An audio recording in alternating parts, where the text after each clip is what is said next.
वह किसी यज्ञ से जन्मा नहीं था, न ही किसी पुरुष की संतान था। वह बना था ममता से, तप से और दैवी शक्तियों से, एक देवी के अपने हाथों से। हिमालय की दिव्य घाटियों में एक शांत पवित्र सरोवर के बीच माता पार्वती तप और शांति में लीन थीं। और वहीं उस सरोवर की गहराई में उन्होंने एक संकल्प लिया, एक पुत्र का संकल्प।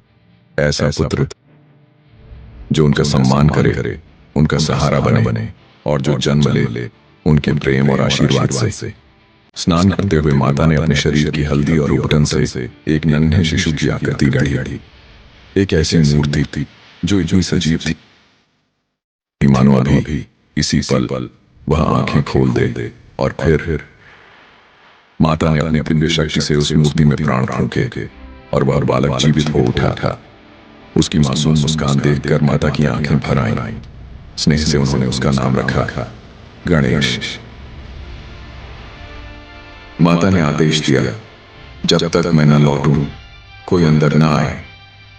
गणेश ने उस आदेश को अपना धर्म मान लिया, लेकिन नियति अपना खेल शुरू कर चुकी थी।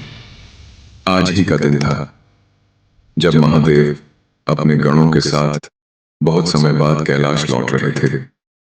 उन्हें बताया गया, माता स्नान कर रही हैं। शिव मुस्कुराए, तो क्यों न मैं स्वयं जाकर अपनी अर्धांगिनी से मिलूं। जैसे ही महादेव आगे बढ़े, भाग्य की रेखाएं बदलने लगी। वहां द्वार पर खड़ा था एक मासूम बालक, गणेश। माता स्नान कर रही हैं। उन्होंने आदेश दिया है, किसी को अंदर न आने दें। यह टकराव शक्ति का नहीं था, यह परीक्षा थी निष्ठा की, प्रेम की और एक देवता की नियति की। महादेव का क्रोध बढ़ता गया। आकाश में बादल गरज उठे, बिजलियां कड़की, पहाड़ों पर तूफान उतर आया और फिर युद्ध छिड़ गया। गणेश और स्वयं महादेव के बीच। शिव के क्रोध का रूप भयानक था।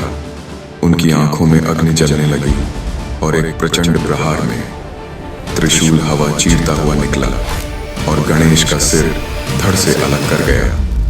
कैलाश पर सन्नाटा छा गया। जब माता पार्वती को यह ज्ञात हुआ, धरती कांप उठी। उनका दुर्गा रूप प्रकट हुआ। क्रोध, शोक और विनाश की ऊर्जा हर दिशा में फैल गई। तब महादेव बोले, यह बालक फिर जीवित होगा। गणों को आदेश मिला, उत्तर दिशा की ओर जाओ और जो पहला जीव मिले उसका सिर ले आओ। भागते हुए गण लौटे, एक हाथी का सिर लेकर। शिव की दिव्य शक्तियां प्रवाहित हुईं और उस बालक में लौट आया जीवन।